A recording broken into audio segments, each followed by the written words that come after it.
akan lanjutkan ya kajian kita ya, sudah lama sekali ya. Alhamdulillah kita mulai lagi nih, alhamdulillah ya. Temanya tentang kesehatan ya, dan tema kita pada malam hari ini empat pola hidup sehat dalam Islam. Ya, saya coba share screen dulu. Coba.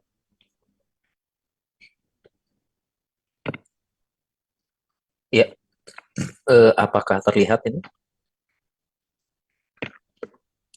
Share screen-nya terlihat? Dari saya insya Allah jelas. Terlihat Ustaz. Terlihat berarti ya. Ya, ya, oke, baik. Kalau gitu kita mulai. Ya, jadi tema kita di sini ya, kemarin ngobrol-ngobrol dengan Kak Bayu, teman-teman perlu sama-sama diingatkan lagi ya bagaimana pola hidup sehat dalam Islam ya, karena sebagian teman-teman ya yang terutama yang bekerja di long flight ya, bisa penerbangan 10 jam, penerbangan 16 jam. Ya, ini kadang-kadang ada jet lag tidurnya kurang teratur, kemudian juga belum lagi kalau safarnya ke luar negeri, tentu harus menyesuaikan dengan makanan, ya. Kemudian juga kalau safar yang terlalu lama, ya, kita juga menjadi kurang gerak ya. Ya, terlebih beberapa aircrew kadang-kadang duduk ya. Kita bayangkan duduk 10 jam ya, duduk 16 jam, Masya Allah ya. Ini kita harus sama mengingatkan bagaimana pola hidup yang sehat ya. Sebenarnya dokter juga begitu ya. Terutama saya yang bekerja sebagai dokter laboratorium, saya pun demikian ya. Jadi saya banyak duduk di laboratorium, bisa seharian. Terlebih duduk saya itu melihatnya mikroskop ya. Jadi apa namanya, fokusnya ke benda kecil ya. Makanya setelah masuk spesialis, saya pakai kacamata ya. Sebelumnya nggak pakai kacamata ya. Qadarullah. Jadi kita intinya sama-sama kembali mengingatkan bagaimana cara hidup sehat. Nah, makanya tema kita adalah empat pola hidup sehat yang semuanya ini ada dalam Islam. Itu pola makan, pola tidur, pola gerak, dan pola pikir. Dan alhamdulillah ya, saya sudah menulis buku ini. Ya, jadi ini bisa dibaca, ya, bisa diakses gratis ya. Insya Allah ini gratis, dan nanti saya akan share ke admin nanti ya. Kalau ini ringkasan dari buku ini ya, ini e-booknya gratis. Jadi empat pola hidup sehat tadi, kalau kita lakukan, insya Allah kita terjaga kesehatan kita ya, karena itu sangat dasar, sangat mudah, dan dalam keseharian kita. Ya, dan semuanya ada dalam Islam nih, Masya Allah ya, seperti itu. Dan sejatinya buku ini adalah materi daurah. Jadi mukodimah satu pertemuan, pola makan satu pertemuan, pola tidur satu pertemuan, pola gerak satu pertemuan, dan pola pikir satu pertemuan, Masya Allah ya.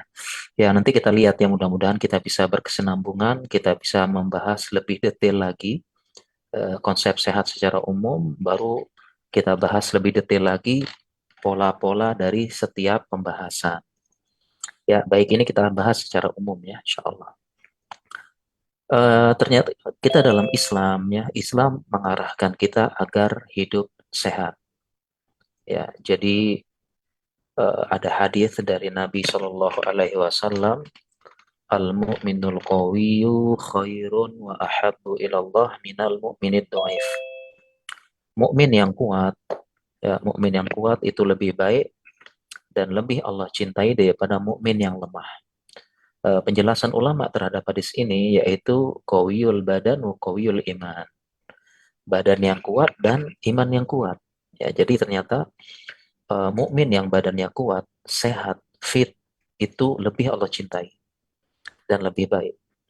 Mengapa demikian? Karena beberapa ibadah-ibadah itu butuh badan yang kuat dan fit. seperti sholat malam yang panjang, ya puasa juga ya, kemudian ibadah haji dan umroh, apalagi ibadah jihad ini butuh badan yang kuat dan fit ya. Jadi tentu Allah lebih cintai.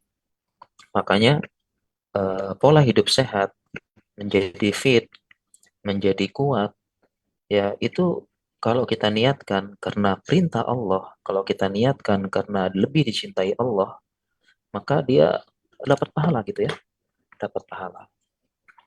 Nah, ini yang kita sampaikan tadi ditambah lagi kebersihan ya, karena at-tahuru syatrul iman. Kebersihan badan dan pikiran itu bagian dari keimanan.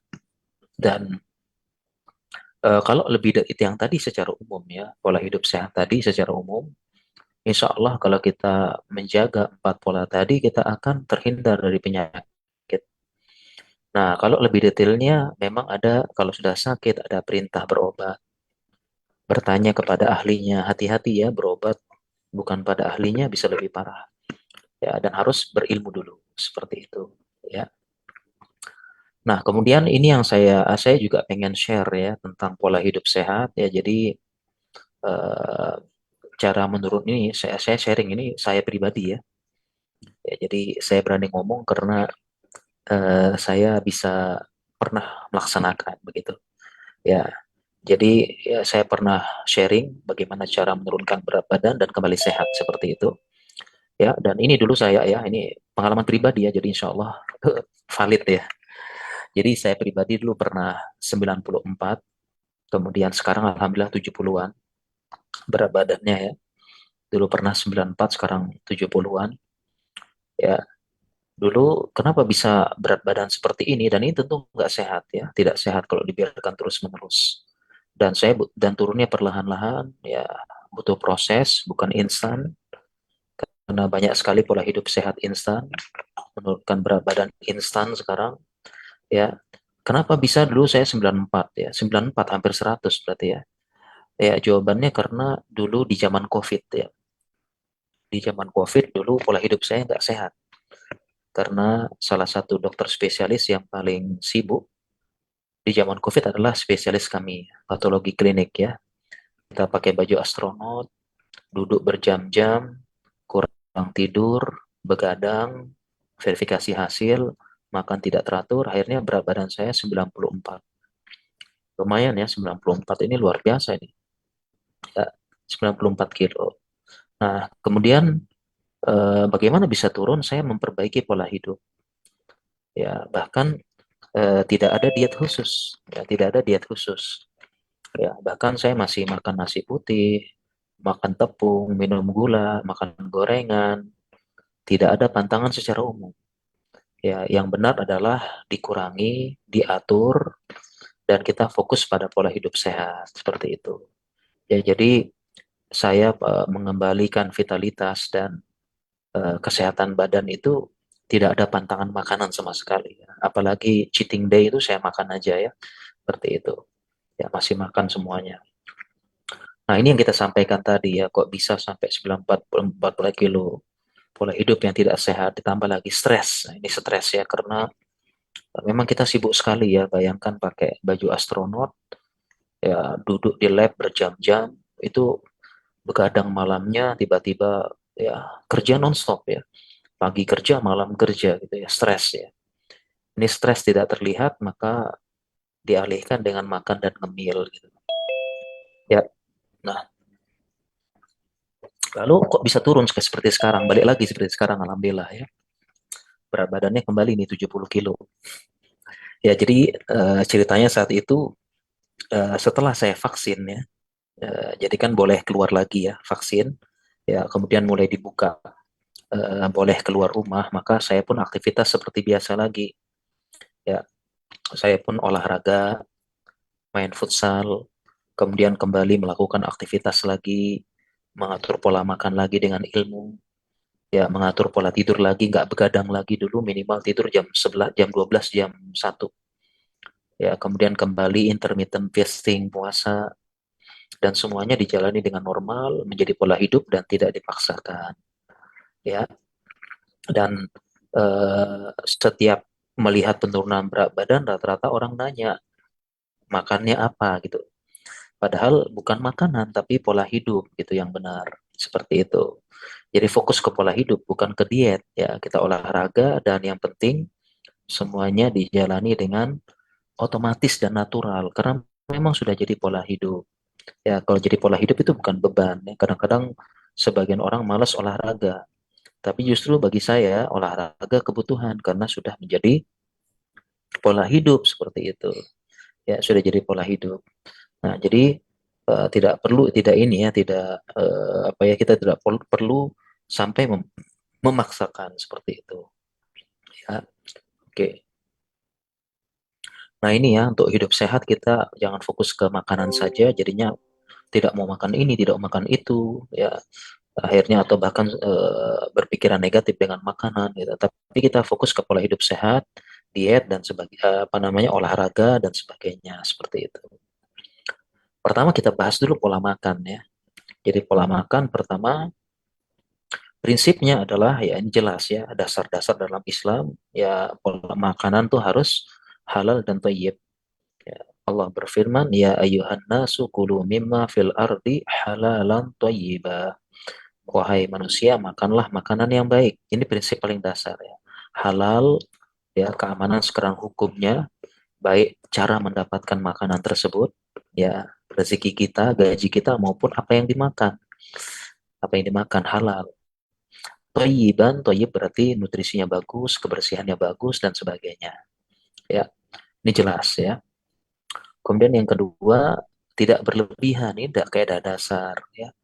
Sebagaimana Allah berfirman, Kulu washrobu wa la tusrifu. Makan dan minumlah, jangan berlebihan. Nah, ini tengah-tengah nih. Tengah-tengah ya. Makan, minum, jangan berlebihan. Ya, ya jadi ini tengah-tengah.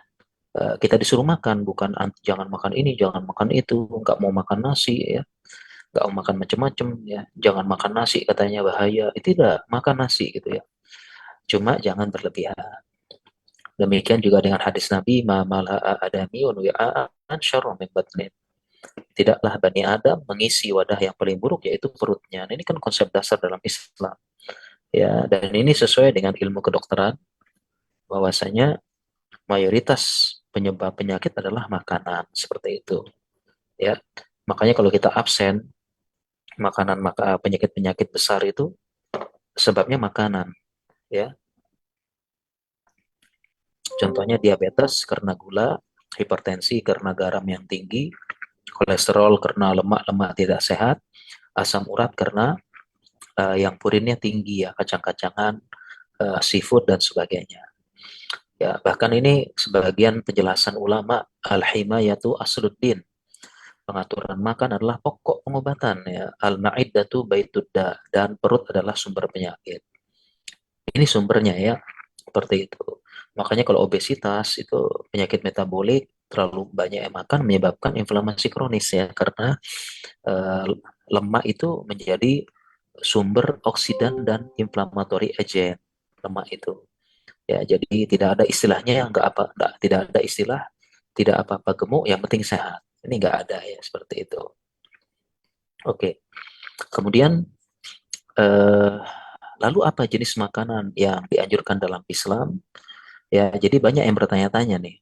Ya, bagaimana makanan sesuai sunnah? Jenis makanan apa yang dimakan? Berapa kali sehari? Jam berapa saja? Nah, jawabannya ini jenis dan pola makan sesuai dengan kebiasaan kaumnya. Selama tidak melanggar syariat. Ya, seperti itu. Dan ini berdasarkan hadis Nabi. Ini saya ringkas ya. Jadi Khalid bin Walid ya pernah bersama Nabi SAW. Kemudian Nabi dihidangkan makanan dob. Ya, dob ini seperti apa namanya seperti apa ya kalau kita sih tampilannya seperti biawak ya tapi dia halal dan dia jinak ya, serta dia makan rumputan dog kemudian Nabi tidak makan ya maka Nabi nah, dikira Khalid bertanya aharamun adob ya Rasulullah apakah adob haram ya Rasulullah maka Nabi Shallallahu Alaihi Wasallam jawab wala walakin lam yakun bi ardi qaumi Khalid berkata tidak apa-apa ya, ini nggak makan saja, cuma tidak biasa terjadi pada kaumku ya, jadi ini tidak terjadi pada kaumku, artinya bukan kebiasaan kaumku. Nah, sehingga dari hadis ini para ulama menjelaskan ya, ini misalnya dari Ibnu Taimiyah mengatakan ayat amu ma yassarallahu bihi min ta'am wal libas. Ya, jadi hendaknya disunahkan seseorang itu makan sesuai dengan kebiasaan kaumnya. Seperti itu. Ya, dan kita tidak perlu memaksakan mengganti makanan pokok ya, karena ada yang nggak mau makan nasi, ya, nggak mau makan ini, nggak mau makan macam-macam ya. Padahal Indonesia itu makanan pokoknya nasi gitu. Ya, Indonesia apa namanya, makanan pokoknya nasi, tapi tiba-tiba nggak mau makan nasi gitu. Nah, itu tidak tepat ya, kita makan asalkan tidak berlebihan seperti itu. Ya, nah ini contohnya yang kebiasaan sesuai kaumnya. Maka dari Kemenkes membuat program isi piringku atau piring makanku, di mana apa namanya, piring dibagi jadi sepertiga. Sepertiga itu untuk makanan pokok, sepertiga sayur, dan sepertiga lagi lauk pauk dan buah. Ini yang ideal gitu ya. Ideal. Bahkan nih seperti ya, setengah piring isinya serat ya. Atau bisa juga sepertiganya lauk pauk, proteinnya banyak gitu. Ya, seperti itu. Nah, cuci tangan, aktivitas fisik tiap hari 30 menit, lari, bergerak, stretching, dan sebagainya. Seperti itu. Nah, ini contohnya ya, seperti itu. Dan ternyata penting juga makanan yang halal gitu. Ya, makanan yang halal penting karena makanan itu berpengaruh gitu ya. Makanan itu berpengaruh. Ya, kalau dia makanannya haram, maka doa tidak terkabulkan. Salah satu wamat amuhu haram. Fa'ana yustajabu lahu. Ya, makanannya haram, bagaimana dia bisa dikabulkan gitu. Ya, padahal semua kehidupan kita doa. Ya, jadi bagaimana bisa dikabulkan? Ya, kalau makanan kita haram seperti itu. Bahkan makanan mempengaruhi sifat nih. Ya, sebagaimana Ibnu Khaldun mengatakan, ya orang Arab Badui itu suka makan unta, maka mereka kasar dan pencemburu. Orang Turki suka makan kuda, mereka tangkas. Orang Eropa kadang makan babi, ya babi tidak ada cemburu dan sebagainya seperti itu. Kemudian terkait pola hidup sehat juga, ya terkait makanan, puasa. Ya, jadi kita sendiri yang meninggalkan puasa nih, padahal dalam Islam banyak sekali syariat puasa. Dari puasa Senin Kamis, puasa Daud, puasa Ayyamul Bid, ya bahkan sebulan penuh bisa lebih banyak puasanya kita kalau kita menerapkan hal ini seperti itu. Ya, nah, dan semua ahli sepakat puasa itu sehat, detoksifikasi. Ya, semua ahli ya sepakat, jurnal-jurnal ya menyebutkan intermittent fasting baik yang wet maupun dry. Intermittent fasting basah atau kering, kalau basah masih boleh minum, kalau kering tidak boleh sama sekali, itu sehat. Jadi kita sendiri yang meninggalkan gitu ya. Ya, ketika kita sakit ditanya kapan terakhir puasa, ya ternyata Ramadan ya, seperti itu. Ya, jangan ya. Kalau kita sakit kemudian jarang puasa ya, berarti kita sendiri yang salah begitu ya. Perlu diperbaiki. Nah, baik kita lanjutkan kemudian pola tidur dalam Islam ya. Pola tidur. Nah, ini prinsip paling dasar ya, tidurnya seimbang, tidak berlebihan, tidak kurang. Ya, Allah berfirman, wa ja'alna naumakum subata. Kami jadikan tidurmu istirahat, wa ja'alna laila libasa. Kami jadikan malam sebagai libas, sebagai selimutnya. Sehingga kaidah utamanya, tidur utama itu malam hari. Dan tidur siang tidak bisa menggantikan tidur malam. Ya, oke. Kemudian kaidah lagi paling dasar dalam Islam, ya kita diusahakan tidur di awal malam kalau bisa gitu ya. Sebagaimana hadis Nabi, kana yanamu awwalal lail wa yaqumu akhirahu. Beliau tidur di awal malam, bangun di akhir malam. Ini kebiasaan Nabi ya. Ya, kalau kita intinya jangan begadang maksudnya. Ya, nah ini pola hidup zaman modern juga, sering begadang ya. Godaannya adalah scroll HP. Jadi kalau kita gampang sakit, tidak fit, ternyata kebiasaan begadang ya salah kita sendiri gitu ya. Seperti itu. Dan ini mempengaruhi begadang, mempengaruhi irama sirkadian tidur, dan itu mempengaruhi hormon melatonin yang mengatur tidur kita. Ya, seperti itu. Kemudian kita lanjut ke pola gerak. Nah, ini pola gerak juga nih yang paling penting nih. Ya, buat kita yang kerjaannya duduk terus ya, jarang gerak dan sebagainya. Nah, justru dalam Islam, olahraga itu bisa menjadi ibadah. Bahkan seorang muslim yang paling berhak untuk punya olahraga rutin. Ya, olahraga bisa jadi ibadah bahkan. Ya, dia bisa menjadi ibadah. Ya, memang dia hukumnya mubah, tetapi kalau diniatkan untuk mendapatkan ridho Allah tadi jadi lebih kuat, ya, maka dia menjadi ibadah sebagaimana kaidah al-wasailulaha ahkamul maqasid. Ya, wasilah mubah itu bisa menjadi ibadah. Ya, wasilah mudah itu bisa menjadi ibadah seperti itu.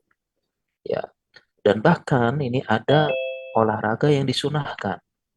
Sampai-sampai ada olahraga yang disunahkan. Jadi ya muslim itu apalagi belajar agama udah ngaji harus punya jadwal olahraga, harus ada gitu. Karena sampai-sampai ada olahraga yang disunahkan. Jadi muslim itu apalagi ngaji yang paling berhak untuk olahraga. Ya bahkan sabda Nabi Shallallahu Alaihi Wasallam, ya kullu syai'in laisa fihi zikrullah fahuwa lahun wa la'ib. Semua permainan yang tidak ada zikir kepada Allah itu bisa jadi sia-sia atau main-main. Kecuali ini beberapa olahraga, ta'dibur rajuli farasah, yaitu mengajar melatih berkuda, masyhu bainal qardain memanah, wa ta'limur rajulis sibahah, dan mengajarkan renang seperti itu. Ya, dan ini semua ilatnya sebagian ulama, alasannya katanya ulama adalah supaya dia bisa menguatkan fisik untuk berjihad. Nah, sehingga sebagian ulama lagi membuat kias ya olahraga yang tujuannya seperti ini itu juga mendapatkan pahala seperti itu. Ya. Nah, jadi olahraga jihad, kesegaran badan, ya, kemudian olahraga renang juga demikian. Ya, makanya dikiaskan nih bawa pesawat, bawa tank, menembak, rudal, lari. Ya, ini untuk jihad semua. Ya, dikiaskan ya. Memain pedang dan sebagainya, skill menembak, semuanya seperti itu. Ya, sebagaimana firman Allah juga wa'iddu lahum manistata'tum min quwwah, dan persiapkanlah kekuatan gitu. Ya, persiapkanlah kekuatan kita seperti itu. Ya, oke.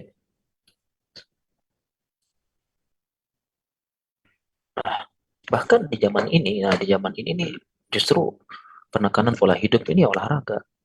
Ya, karena kalau tidur tuh orang tuh ya pengen tidur gitu. Nah, dia kurang tidur pasti tubuhnya bawa tidur. Nah, cuma olahraga ini yang susah di zaman ini ya, di zaman modern ya, di zaman kita dulu kan naik naik kuda, naik apa, nah, apa namanya, menimba air, pompa air, bawa air, jalan. Sekarang tuh dimanjakan, ya, dimanjakan badan kita. Jadi sangat butuh olahraga zaman sekarang nih, di zaman modern ya, sangat butuh. Ya, dan bahkan dalam Islam kita tuh diperintahkan meminta al-afiyah. Kita di dalam Islam kita diperintahkan meminta al-afiyah. Ya, sebagaimana apa nah sabda Nabi Shallallahu Alaihi Wasallam. Jadi disuruh minta, ya, disuruh minta is'alullah al-afwa wal afiyah. Ini dari Nabi, mintalah kepada Allah al-afwa, ampunan, wal afiyah. Fa inna ahadan lam yu'ta ba'dal yakini khairun minal afiyah. Tidaklah seseorang diberi karunia yang lebih baik ya setelah yakin, yaitu akidahnya, yaitu al-afiyah. Nah, para ulama pun menjelaskan al-afiyah ini adalah keselamatan dunia akhirat, termasuk keselamatan dunia yaitu kesehatan. Seperti itu. Ya. Nah, kemudian nah ini jadi kenapa nih orang-orang pada malas olahraga dalam tanda kutip ya, kok malas olahraga? Karena memang nggak pakai ilmu atau pola olahraganya yang tidak tepat. Ya, karena sebenarnya olahraga itu pertama yang penting rutin, teratur, nggak usah lama-lama. Ya, kalau idealnya sih 3 sampai 4 kali sehari selama 30 menit. Ya, kemudian pelan-pelan. Kenapa orang malas olahraga? Padahal Kalau saya pribadi, olahraga itu sudah jadi kebutuhan, malah saya ketagihan. Ya main bola, main apa, main basket, nge-gym itu jadi kebutuhan bagi saya. Jadi pertama pakai ilmu dulu. Yang kedua, olahraganya tidak tidak pakai ilmu, ya lari langsung 10 kilo, capek, kapok gitu ya. Langsung banyak, tidak bertahap. Kemudian tidak memperhatikan heart rate, ya ada ilmunya menghitung heart rate ya. Ya, contohnya ini coba dulu lari lambat atau nggak bisa jalan dulu, coba jalan pelan-pelan, hirup udara segar, itu sehat, badan-badan hilang, pegel-pegel hilang, ya seperti itu. Kemudian ada yang mengatakan saya sudah bersih-bersih rumah, itu bukan olahraga. Bersih-bersih rumah, aktivitas harian tuh bukan olahraga, seperti itu. Ya, jadi intinya kita jangan malas olahraga. Bahkan kita malas itu apa namanya? Kita diminta berlindung dari malas. Ya, ada doanya ini. Jangan sampai malas olahraga. Sampai-sampai ada doanya. Allahumma inni a'udzubika minal azzi wal kasal. Ya Allah, aku berlindung dari lemah dan malas. Ya, badannya lemah, kemudian malas lagi. Nah, ini kita berlindung. Jangan sampai seperti itu. Ya. Nah, caranya gimana bisa semangat olahraga? Inilah pentingnya gabung komunitas. Yang bikin malas itu olahraga sendiri. Tapi kalau kita gabung komunitas, itu insya Allah ya kita bisa semangat. Ya, demikian juga dengan ibu-ibu misalnya ya. Ibu-ibu olahraganya apa? Ini bisa senam. Ya, senam di rumah ini insya Allah lebih terjaga insya Allah ya. Kalau di rumah senam, nge-gym di rumah dan sebagainya itu lebih lebih terjaga insya Allah. Atau olahraga bersama keluarga rame-rame itu insya Allah bisa ya insya Allah. Kemudian yang terakhir nih ya, jadi pola pikir. Nah, terakhir pola pikir ini juga paling penting karena di zaman sekarang pola pikir dan kesehatan mental jadi masalah. Di tengah hidup sosmed, pamer, flexing, tidak bersyukur, tidak qanaah, banding-bandingkan. Nah, konsep dasar dalam Islam jelas ya. Pertama, jangan terlalu berpikir negatif, suuzon, overthinking. Wala tayasu min rauhillah. Jangan putus asa dari rahmat Allah. Kemudian yang kedua, konsep ketenangan. Konsep ketenangan hati dalam Islam. Kebahagiaan adalah hati yang tenang. Ini pembahasannya panjang ya. Salah satunya dengan zikir. Ala bidzikrillahi tatmainnul qulub. Mengingat Allah maka hati menjadi tenang. Seperti itu. Ya, dan kita jangan lupa kita punya obat yaitu Al-Qur'an. Wa nunazzilu minal Qur'ani ma huwa syifaa'un wa rahmatul lil mu'minin. Ya, bahkan beberapa pasien minum obat penenang dan kebanyakan yang minta obat penenang tuh orang-orang kaya, orang-orang pejabat ya. Jadi jarang banget ya minta obat penenang tuh ya misalnya mohon maaf ya orang miskin, tukang ini, tukang itu jarang minta obat penenang. Justru yang minta obat penenang nih orang kaya, orang pejabat dan sebagainya seperti itu. Nah, ini tadi ya kita tidak lupa ya baca Al-Quran, niatkan untuk menyembuhkan penyakit badan, penyakit fisik. Ya, kita baca Al-Quran. Contoh misalnya ya, kalau kita banyak pikiran, coba baca Al-Quran 10 menit dengan suara keras. Dan insya Allah akan menenangkan. Ya, dan kalau secara kedokteran, pikiran berpengaruh terhadap kesehatan. Walaupun tidak berpengaruh secara langsung. Tapi dia berpengaruh secara sistemik dan kronik. Ya, makanya ada hormon endorfin, hormon kebahagiaan, ada hormon adrenalin, ya ada gangguan psikosomatik. Ya, orang yang gangguan psikosomatik itu badannya sehat, gak ada keluhan, tapi dia merasa sakit. Ini namanya gangguan psikosomatik karena pikiran, dan ini nyata seperti itu. Ya, ini suatu hal yang nyata. Ya, oke. Ya, dan jangan lupa juga ya, kita juga selain mengobati penyakit badan, jangan lupa juga penyakit jiwa dan penyakit hati. Ya, penyakit jiwa dan penyakit hati. Ya, di mana ini semua juga harus disembuhkan. Ya, jangan kita biarkan semua disembuhkan penyakit jiwa, apalagi ini malah lebih penting. Ya, lebih penting dan lebih harus disembuhkan.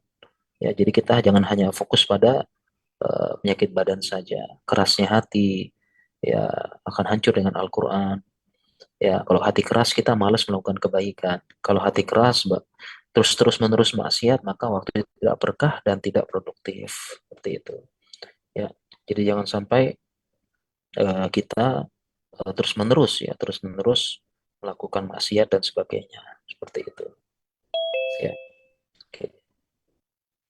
Dan jangan lupa juga kita kalau nah ada yang mengatakan saya sudah baca Al-Qur'an ya tapi kok begini kok begitu kurang. Jawabannya mungkin kita kurang menghayati artinya.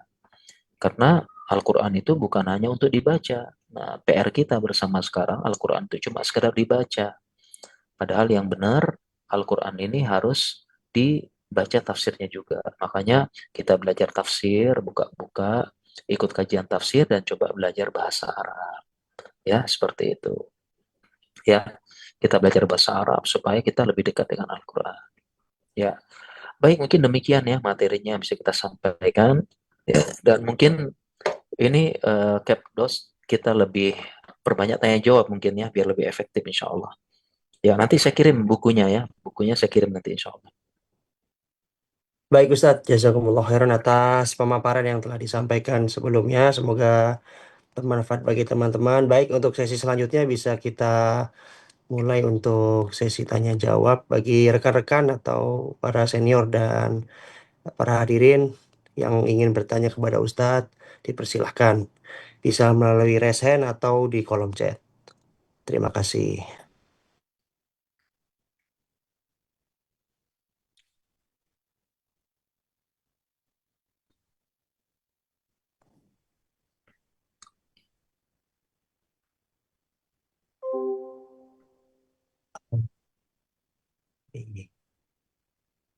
Kalau mungkin belum ada yang tanya, saya boleh izin tanya nggak Ya, Ustadz? boleh silakan Dokter. Iya, silakan Capdos silakan insya Allah. Iya, ya saya sebelumnya masih co-pilot Ustaz. Ya, Iya, alhamdulillah Masya Allah. saya aminkan ya semoga Amin, amin, segera. Masya Allah. Ya Ustaz, untuk perihal tadi Ustaz memberikan solusi ya kalau misalkan olahraga supaya istiqomah atau konsisten itu harus punya komunitas ya. Ya, Cuman memang kita tidak bisa pungkiri bahwa di komunitas itu sendiri terdapat pelanggaran-pelanggaran syariat yang kita apa ya yang kita rasakan lah. Yang paling kentara mungkin ya, adanya gibah, adanya campur baur antara wanita dan laki-laki, kemudian ya, pemandangan-pemandangan yang tidak sesuai syariat, yang mungkin itu faktor-faktor yang tidak bisa kita hindari. Nah, sebagai seorang muslim yang berusaha taat dan baik itu bagaimana Ustadz solusinya Ustadz? Terima kasih. iya, baik ya. Eh, Kalau kita cari komunitas, tentu kita cari komunitas olahraga ya. Kalau bisa orang yang paham agama. Nah, setahu saya komunitas seperti ini udah banyak nih. Ya, mulai dari komunitas lari Muslim, komunitas gym Muslim, komunitas kalistenik, komunitas apalagi nih, komunitas basket, ya, komunitas main bola lagi. Ya ini alhamdulillah sudah banyak komunitas Muslim gitu loh. Bahkan Iwan-Iwan yang ngaji juga udah banyak komunitas. Nah, itu kita bisa gabung ya dengan mereka. Jadi dan alhamdulillah saya tuh safar alhamdulillah ya sudah safar dari Aceh sampai Papua udah pernah. Hampir semua kota di Indonesia udah pernah saya mampiri dan setiap di situ pasti ada komunitas hewan kita yang suka olahraga. Kita bisa gabung dengan mereka.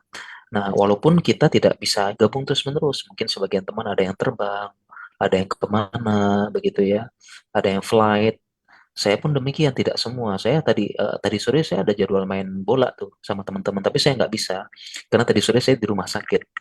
Padahal saya pengen ikut tuh main mini soccer sama teman-teman, tapi kontrol saya di rumah sakit. Tapi minimal kita ya jangan nggak ikut sama sekali gitu loh. Karena pekan depan saya ikut gitu, seperti itu. Ya kita cari ya, insya Allah banyak. Kalaupun dan bisa juga ikut online bahkan ya online bisa ya bisa gitu ya. Ya, atau misalnya kalau gym pakai PT nggak apa-apa. Saya juga waktu gym awal-awal saya pakai PT, personal trainer. Itu juga membuat kita semangat itu pakai PT. Saya juga awal-awal pakai PT ya. Mungkin demikian Insya Allah. Baik, terima kasih Ustadz atas jawabannya. Semoga bermanfaat bagi saya pribadi dan teman-teman. Demikian, Insya Kemudian Allah. untuk pertanyaan Atau dari Afan kolom. ini mungkin dari air kriu mengaji buat komunitas juga nih, komunitas apa gitu buat Oh iya Ustadz. olahraganya. Betul, Iya, betul, betul. Nanti insya Allah iya, bersama Captain Evin dan kawan-kawan iya bisa dibuat aja diagendakan olahraga bersama. komunitas gitu. Ya, mungkin yang komunitas apa lari bersama gitu-gitu kan nggak masalah itu. Ya, saya juga begitu. Saya juga kadang-kadang saya sebelum ke rumah sakit tuh saya mampir ke gym jam 6. Jam 6 ke gym, kemudian nge-gym, kemudian saya udah bawa baju, bawa apa, bawa ini ganti langsung ke rumah sakit atau kemana. Jadi insya Allah bisa gitu ya, teman-teman juga bisa insya Allah. Baik Ustadz, izin untuk melanjutkan di kolom chat ini ada dari Umu Nura. Izin bertanya Ustadz, bagaimana pengalaman Ustadz mengatur pola makan untuk menurunkan berat badan? Ya, baik ya, Masya Allah ya ya. Eh, Tadi ya Insya Allah ya, mungkin saya share ulang kayaknya biar ini ya. Saya share ulang biar mantep nih. Ya, ini oke ya, coba saya share. Nah, ini saya share ulang ya biar mantep. Ini memang menurunkan berat badan ini ada kajian khusus nih, 3 pertemuan ini ya. Mungkin kita bisa lanjutkan kapan-kapan ya. Masya Allah. Ini tentang menurunkan berat badan ini, saya ini ada slide khusus nih. Nah, yang mana nih? Yang ini ya. Nah, nah, ini slide-nya ini. Ya, slide-nya ini sampai 3 pertemuan ya. Ini slide-nya. Jadi, cara saya menurunkan berat badan tanpa pantangan. Nggak ada pantangan makanan, Alhamdulillah ya. Karena pakai ilmu. Saya masih makan nasi, masih makan tepung, masih minum gula, masih makan gorengan. Alhamdulillah nih, nggak stres nih. Tapi turun Alhamdulillah karena pakai ilmu gitu ya, nggak pakai pantangan-pantangan. Nah ini bukan editan ya. Berat badan saya 94 ini bukan editan, ini nyata ketika COVID. Ya, jadi cara nurunin berat badannya dan ini masih makan, semuanya masih saya makan tapi pakai ilmu dibatasi. Cuma saat cheat day saja atau ya boleh makan gorengan satu gitu ya. Boleh, saya makan gorengan satu, dua gitu ya. Minum gula juga gulanya sedikit gitu. Masih bisa, masih enak gitu ya. Nah, ini karena sebabnya. Nah, cara turunnya gimana? Nah, jadi cara turunnya itu ya kita mengubah pola hidup gitu. Ya, mengubah pola hidup. Ya, jadi dulu itu jadi bukan maksa macam-macam, jadi pola hidup kita sehingga nanti turun sendiri. Ya, dan dulu karena saya pengen mengejar banget, saya pakai puasa, intermittent fasting. Ya pakai puasa, ya kadang puasa, kadang besoknya enggak. Nah kemudian di sela-sela itu olahraga tetap. Ya jadi puasa, olahraga. Ketika sedang off nggak puasa, saya olahraga. Kemudian mengatur pola makan lagi. Ini ada ilmunya ya, ada pelajaran lagi. Ya kita intinya berusaha berusaha defisit kalori. Ya, defisit kalori nanti ini ada ilmunya, penjelasannya panjang ya. Dan tentu perbaiki pola tidur. Dan intinya semua ini kita jalani dengan normal. Jadi bukan terpaksa gitu. Sebagian tuh kan terpaksa, aduh harus makan ini, harus ini, jadi berat. Sebagian tuh berat ya, gak makan ini, gak makan itu berat, tersiksa. Kalau saya alhamdulillah nggak tersiksa. Ya jalan turun sendiri, alhamdulillah turun sendiri. Ya. Dan ini pengalaman, alhamdulillah berani ngomong karena pengalaman. Gitu. Ya semoga Allah mudahkan. Mungkin ya di lain kesempatan ya, di pertemuan-pertemuan selanjutnya kita bisa bahas khusus terkait hal ini insya Allah. Dan ini juga ada dalil-dalil dalam Al-Quran. Baik Ustadz, terima kasih atas jawabannya. Kemudian lanjut di Mas Andri Pranamo Brakti. Ustadz, kalau terbiasa menggunakan obat penenang, bagaimana untuk meninggalkan atau mengalihkannya? Obat ini diperoleh setelah konsul dengan psikolog dan dokter psikiatri. Ya, eh, kalau obat penenang ya sebenarnya obat penenang itu sifatnya membantu ya. Obat penenang itu sifatnya membantu, dia bukan terapi utama. Jadi dia sekedar menenangkan, membantu menenangkan. Ya, jadi kayak sama seperti obat hipertensi. Obat hipertensi hanya membantu menurunkan berat tensi, tapi tidak menyembuhkan. Tidak menyembuhkan. Ya, obatnya ya dengan mengatur pola makan dan pola hidup. Demikian juga dengan obat penenang, dia tidak menyembuhkan. Ya, kita punya utang, punya masalah, minum obat penenang nggak selesai masalah kita. Hanya saja dia membantu menenangkan. Nah, ketika kita tenang, mungkin kita bisa berpikir jernih, bisa menerima masukan, mengurangi overthinking. Jadi kuncinya adalah ya kita menyelesaikan masalah kita, kemudian mencari support system yang bisa membantu, bisa menenangkan, bisa memberikan masukan, seperti itu. Jadi mungkin demikian ya, cari support system ya, yang bisa membantu, menenangkan, dan sebagainya, insya Allah. Baik, terima Insya kasih Allah. Ustadz. Lanjut ke pertanyaan berikutnya. Umu Niken, Bismillah, Assalamualaikum warahmatullahi wabarakatuh. Ustadz, Afwan mau bertanya, bagaimana cara menyembuhkan luka hati karena dizolimi orang lain? Sudah belajar ikhlas, memaafkan, namun jika bertemu orangnya, maka luka hati itu jadi terbuka lagi. Syukron, jazakumullahu khairan. Iya, kalau memang sakit banget ya, kita berusaha tidak ketemu orang tersebut. Ya, dan ini pernah terjadi, pertama kita usahakan tidak bertemu. Bagaimanapun caranya, ganti nomor kontak, gak usah ketemuan, dihapus nomor HP-nya, akun-akunnya dihapus. Bagaimana supaya benar-benar tidak ketemu ya dengan orang tersebut seperti itu. Ya, jadi eh, dan ini dicontohkan oleh Nabi. Jadi Nabi SAW pernah berkata kepada eh, pembunuh paman Nabi yaitu Wahsy. Jadi ketika Wahsy ini kan membunuh pamannya ya Hamzah dan membunuh dengan cara yang keji. Ya karena Wahsy ini tidak ikut peperangan. Ya dia cuma celingak-celinguk dari luar lempar tombak kemudian kabur. Ini kan cara pengecut, harusnya ikut perang. Ya dan Wahsy ketika masuk Islam, Nabi SAW mengatakan ini statota antagi bahwa jahat anni. Kama kala Rasulullah SAW. Kalau kamu mampu, kalau kamu mampu, jangan perlihatkan wajahmu kepadaku. Maksudnya apa? Wahsy ini ketika Nabi khutbah, dia boleh datang, tapi apa jauh-jauh gitu ya, di pojok, di mana, jangan sampai Nabi lihat wajahnya. Jadi boleh seperti ini karena lukanya sangat apa ya dalam sekali. Jadi kita berusaha menghindari orang tersebut. Ya kita memaafkan, tapi kita menghindari. Ya kita memaafkan, tapi tidak melupakan. Nah, supaya menjadi pelajaran. Jadi boleh seperti itu kita hindari, kita apa dan sebagainya. Tapi kalau kita bisa maafkan, maafkan anggaplah bagian dari ujian. Setiap orang dapat ujian masing-masing. Dan untuk bisa menenangkan, mungkin kita ingat-ingat akhirat. Ya, semua keadilan kita dapatkan di akhirat, insya Allah seperti itu. Ya, mungkin demikian, insya Allah. Baik Ustadz. Oke, untuk pertanyaan lanjutan dari Bapak Asti Ingbagio. Afwan Ustadz mau bertanya, terkadang beberapa tugas terbang selesai larut malam, bahkan menjelang subuh. Selepasnya, terkadang perut terasa kembung ataupun bahkan terasa lapar. Bagaimana solusi atas kondisi tersebut tanpa merusak pola makan? Jazakumullahu khairan. Iya, baik ya. Mungkin ya, karena terbang semalaman, ya jadi tubuhnya kan aktif gitu. Jadi tubuhnya aktif karena terbang semalaman. Ya, jadi tubuh kita, karena kita aktif semalaman, tubuh kita menganggap tubuh kita aktif. Makanya harusnya kita makan juga, ya, sama. Dia menganggap kayak siangnya makan gitu. Harusnya kita jam 12 malam, jam 1 makan gitu. Karena sama seperti siang. Nah, oleh karena itu, ya kalau terbang sampai sampai malam, selesainya larut malam sampai menjelang subuh, maka kuncinya adalah selama itu perut kita kosong, kita aktif. Jadi kuncinya adalah supaya asam lambung nggak aktif. Ya, kita tetap makan tapi sedikit-sedikit. Ya, jadi ya kalau saya pribadi ya, saya pengalaman pribadi saya juga sama.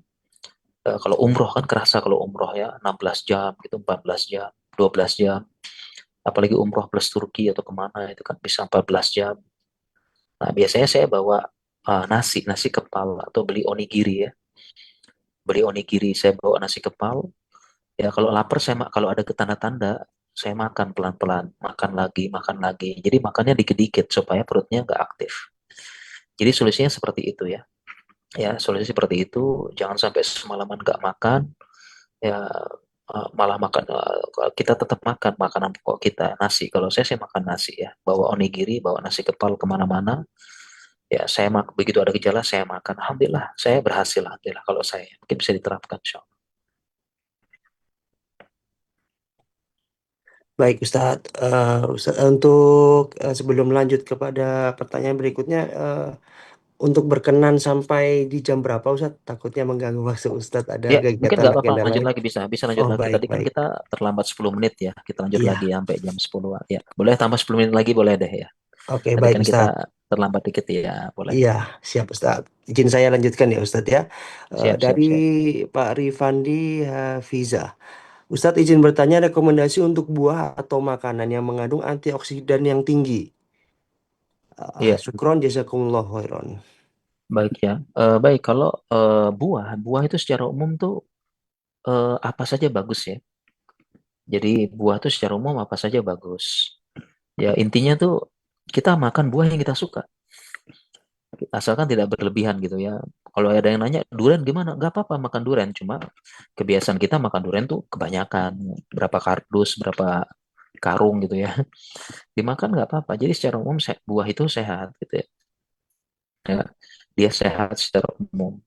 Nah, jadi kalau saran saya sih nggak usah pilih-pilih buah, makan apa yang disuka, biar nggak terpaksa gitu. Ya, biar nggak terpaksa. Jadi nggak usah pilih-pilih buah ini, buah itu hampir semua bagus. Ya, pokoknya jangan terpaksa ya. Apapun lagi buah senang apel makan, lagi suka alpukat makan, lagi suka ini silakan makan. Walaupun secara teori memang ada buah-buah yang antioksidannya tinggi. Ya, pertama buah-buah yang sehat contohnya seperti ya buah kiwi, ini vitamin C-nya tinggi. Kemudian buah alpukat itu lemak sehat. Buah alpukat itu lemak sehat ya. Dia bisa menurunkan, malah dia lemak sehat ini bisa menurunkan kolesterol berbahaya. Ya, oke seperti itu. Kemudian yang sehat lagi ya secara umum seperti buah nanas juga ya, itu juga sehat juga. Ya, buah kiwi, buah jeruk juga ya, vitamin C-nya, antioksidan. Ya, intinya semua buah deh insya Allah ya. Kalau saran saya sih, gak usah pilih-pilih buah apa yang kita suka, makan aja. Karena secara umum dia udah cocok gitu. Bergizi insya Allah. Ya, mungkin demikian insya Allah. Oke, baik Ustaz. Pertanyaan lanjutan, Bismillah, Afwan Ustaz. Ana mau bertanya sebab Ana selalu gagal ikut dalam program diet. Adakah ilmu khusus biar bisa berhasil mengikuti GTF? Ana udah mencoba banyak program diet dari yang berbayar sampai beli suplemen dan lain-lain. Alhamdulillah. Tiap pagi Ana rajin jogging sekarang. Syukron Ustaz. Insya Allah ya, ini berarti kok banyak yang pengen nanya nurunkan berat badan ya. Ya mungkin the next kita bahas itu aja ya. Nah, ini nanti saya kirim deh PowerPoint-nya. Ini Baik Ustaz. tak kirim ke Cap Bayu nih. Ustaz.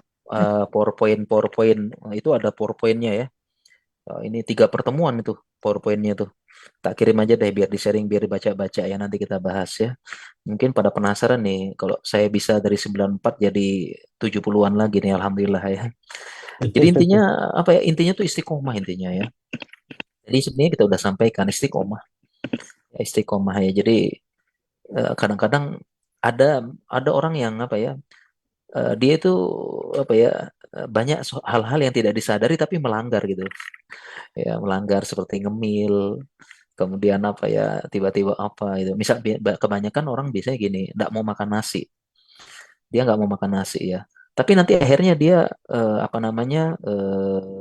Kalau nggak dia tuh namanya tiba-tiba dia lapar, akhirnya dia makan jajan, makan snack, makan apa, makan roti yang justru itu kalorinya lebih besar daripada nasi.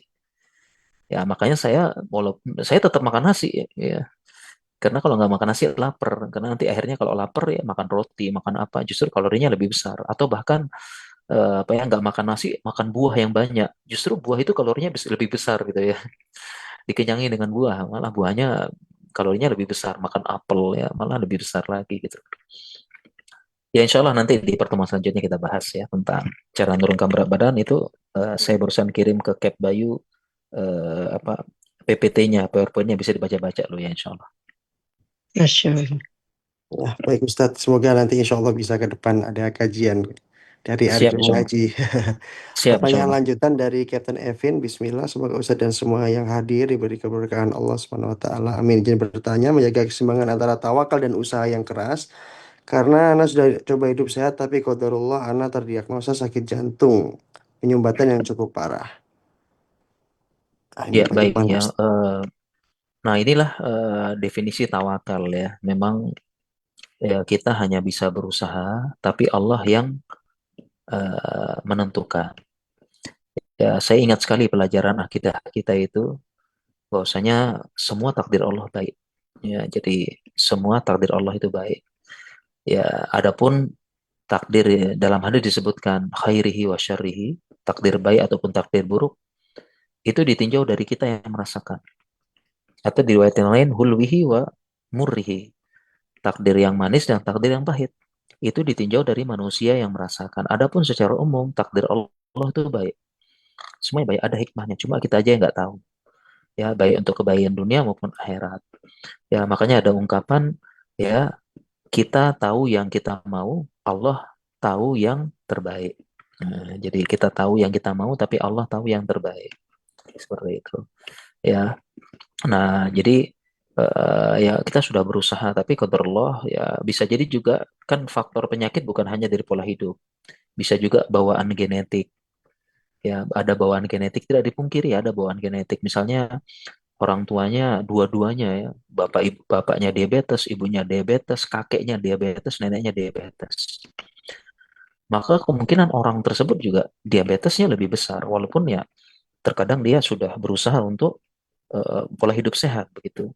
Ya, itulah apa namanya takdir Allah. Semua ada kebaikan dalamnya insya Allah ya.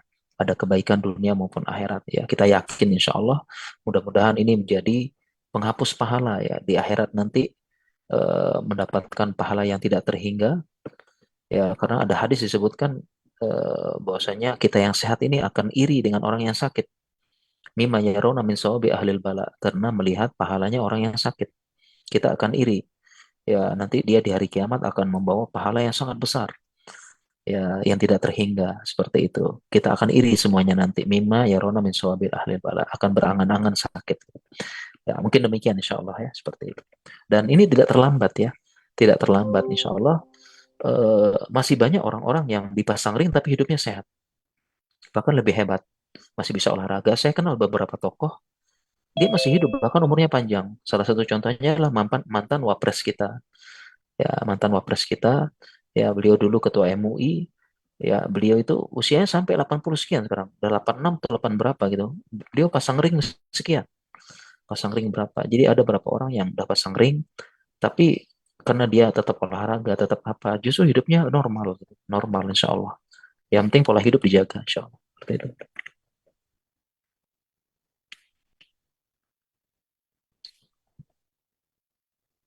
Oke, baik. Mungkin pertanyaan dari chat insya Allah sudah selesai. Bagi yang ingin raise hand untuk bertanya secara langsung kepada Ustadz, dipersilahkan. Tuh, Captain Suryagana, apa ada pertanyaan, Cap? Dipersilahkan. Baik, terima kasih. Ya, Ustaz. Mohon maaf, tadi sebenarnya sudah kejawab tadi, karena saya sebenarnya hanya ingin menanyakan berkaca dengan almarhum orang tua saya yang dia diagnosa diabetes atau gula darah yang tinggi ya. Dimana kan tadi sempat dijelaskan oleh Ustaz bahwa makanlah sesuai dengan kamu mau makan yaitu makan nasi. Bara almarhum ayah saya dulu juga karena didiagnosa dengan diabetes akhirnya tidak harus mengurangi nasi ya, dia harus makan Ya, yang substitusi. mengurangi ya, benar. Tuh, itu sih. Ya, ya. Jadi bagaimana dengan itu? Gitu. Ya, intinya kita sekarang lebih anu lah ya. Kalau kita hidup sehat, insya Allah penyakitnya tidak keluar atau tidak termanifest bahasanya. Insya Allah ya.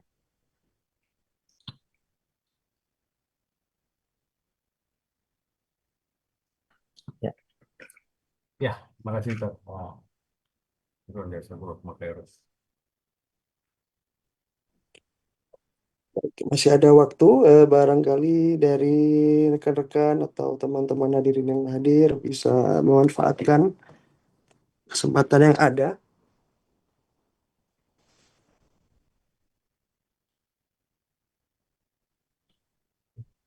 Saya bantu cek di kolom chat apakah ada pertanyaan lagi. Mungkin ke skip.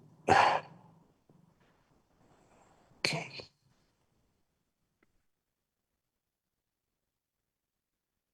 ini tidak ada.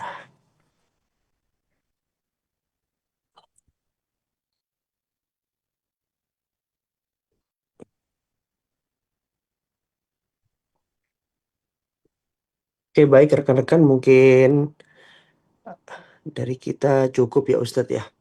ya, Ustadz insya ada Allah. ada closing statement Ustadz bagi kita untuk Ya, langsung baik insya Allah ya. Untuk closing statement, ya tadi kita bawakan hadis, al-mu'minul qawiyyu khairun wa ahabbu ilallah minal mu'minid dha'if ya. Jadi, mukmin yang kuat lebih baik dan lebih Allah cintai daripada mukmin yang lemah. Jadi, seorang muslim apalagi fokus belajar agama ngaji yang paling berhak untuk paling semangat untuk hidup sehat. Jadi kita terapkan semua dan insya Allah berpahala. Ya, adapun kalau yang sedang sakit belum terlambat, masih bisa ya, masih bisa apa, masih bisa pola hidup sehat, bermanfaat ya. Bahkan banyak yang lebih parah dari kita ya, terbaring, stroke dan sebagainya, mereka tetap semangat menjalani kehidupan insya Allah dan bermanfaat bagi manusia. Baik, Alhamdulillah telah kita selesaikan sesi kajian hari ini bersama Ustadz Rahanul Bahren Hafidhullah Ta'ala. Yang perlu saya recall lagi yaitu pola sehat, pola hidup sehat, yaitu mencakup pola makan, pola tidur, pola pikir, pola gerak, dan kebersihan. Kemudian dengan hadis yang dibawakan Ustadz, mukmin yang kuat insya Allah lebih dicintai dan lebih baik di sisi Allah Subhanahu wa Ta'ala. Semoga kita dapat menyerap semua apa yang telah disampaikan Ustadz dan bisa kita amalkan di kehidupan kita sehari-hari. Tetap semangat, sehat selalu. Semoga Allah mudahkan kita belajar bersama Ustadz Riyadul Bahren di lain kesempatan. Terima kasih Ustadz dan seluruh hadirin. Semoga kita istiqomahkan di atas jalannya Allah. Mungkin dari saya kalau ada salah kata atau perbuatan yang sengaja maupun tidak, mohon dimaafkan. Kurang lebihnya mohon maaf. Saya izin tutup dengan doa kafaratul majelis. Subhanakallahumma rabbana wa bihamdika asyhadu an la ilaha illa anta astaghfiruka wa atubu ilaik. Assalamualaikum warahmatullahi wabarakatuh. Terima kasih. Assalamualaikum warahmatullahi wabarakatuh. Waalaikumsalam.